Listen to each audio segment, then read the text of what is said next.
शाळेतल्या सेल्फी हजेरीला शिक्षकांनीच विरोध केलेला आहे। विद्यार्थ्यांच्या उपस्थितीसाठी सेल्फी हजेरी विनोद तावडे शिक्षण मंत्री, शालेय शिक्षण मंत्री यांनी अनिवार्य केली होती, पण आता शिक्षकांचाच याला विरोध होतो आहे।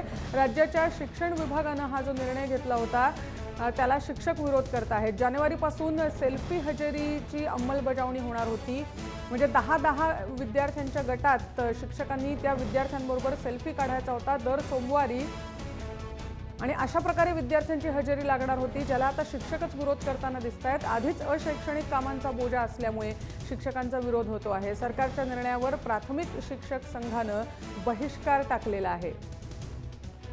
माधव सावरगावे आपले औरंगाबादचे प्रतिनिधी आपल्याबरोबर आहेत। माधव, मुळातच सुरुवातीला जेव्हा ऐकलं होतं त्या हा जो प्रस्ताव ऐकला होता की सेल्फी हजेरी काढली जाणार, तेव्हा तो गमतीशीर वाटला होता, आणि आता शिक्षकांनी शाळाबाह्य इतर कामच खूप आहेत असं सांगून याला विरोध केला आहे। नक्कीच रुजिता, राज्य शासनाचा GR येऊन अवघे 3 दिवस आले असतानाच सर्व राज्यातील शिक्षकांनी याला विरोध केलेला आहे।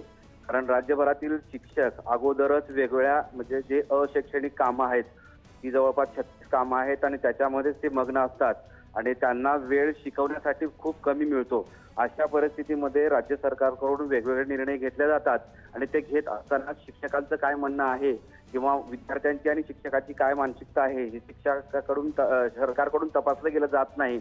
तेव्हा अशी कुठले तरी असे निर्णय घ्यायचे आणि त्याची बंधनं शिक्षकांवर लादायची।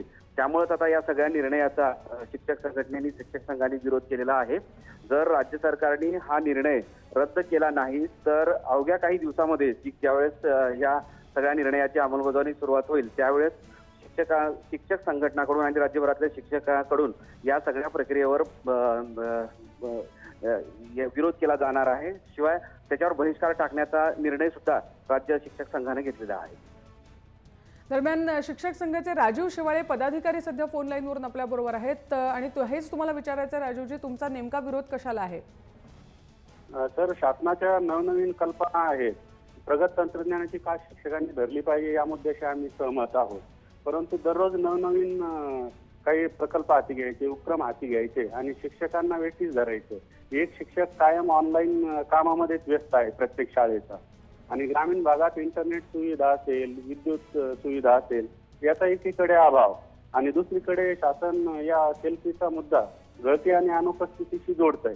मुळात गळती थांबली पाहिजे, अनुपस्थितीचं सामानही नगण्य राहिलं पाहिजे किंवा अनुपस्थित विद्यार्थी राहिलाच नाही पाहिजे, या भूमिकेशी आम्ही ठाम आहोत। आम्ही पालक संपर्क रजिस्टरद्वारे तर आमचा एक शिक्षक दररोज म्हणा, एक दिवस आड म्हणा, त्या वाड्यावरती तांड्यावर गृह भेटी देतच असतो, पालकाशी स्वतः संपर्क साधत असतो। मग हे नव्यानं सेल्फीचं खूप किंवा फॅड याच्याशी आमचा विरोध आहे। एक तर शासनाने 4% साधीदार बंद केलं, बरोबर आहे, विरोध तुमचा कसा व्यक्त करणार, सरकारपर्यंत कसा पोहोचवणार? सरकारपर्यंत वेगवेगळ्या माध्यमातून, निवेदनातून, प्रत्यक्ष चर्चा करून सरकारशी आमचा संवाद चालूच आहे। जर या बाबतीमध्ये सरकारनं सकारात्मक निर्णय घेऊन हे सेल्फी परिपत्रक आहे ते मागे घेतलं नाही तर महाराष्ट्र राज्य प्राथमिक शिक्षक संघाच्या वतीनं राज्यभर बहिष्काराचा हत्यार उगारणारच आहोत, आणि दिवाळीनंतर प्रत्येक जिल्ह्यात वेगवेगळ्या तारखा आहेत शाळा उघडण्याच्या। एकंदरीत भूमिका ही लवकरच आम्ही बहिष्काराच्या हत्याराची जाहीर करणार आहोत आणि ती घेतलेलीच आहे। राजेशजी, धन्यवाद। जय महाराष्ट्रशी बोलल्याबद्दल। बहिष्काराची भूमिका घेतलेलीच आहे आणि ते प्रत्यक्षात आणणार आहोत हा निर्णय, असा इशारा त्यांनी राज्य सरकारला दिलाय। राज्य सरकारबरोबर त्यांची बोलणी सुरूच आहेत।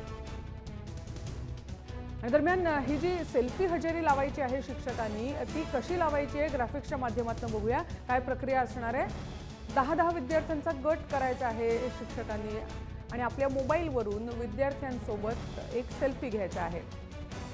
सेल्फीतल्या विद्यार्थ्यांची नावं त्यांच्या आधार क्रमांकासह सरळ प्रणालीत अपलोड करायची आहेत, आणि यातून कोणता विद्यार्थी गैरहजर राहतो हे शोधलं जाणार आहे।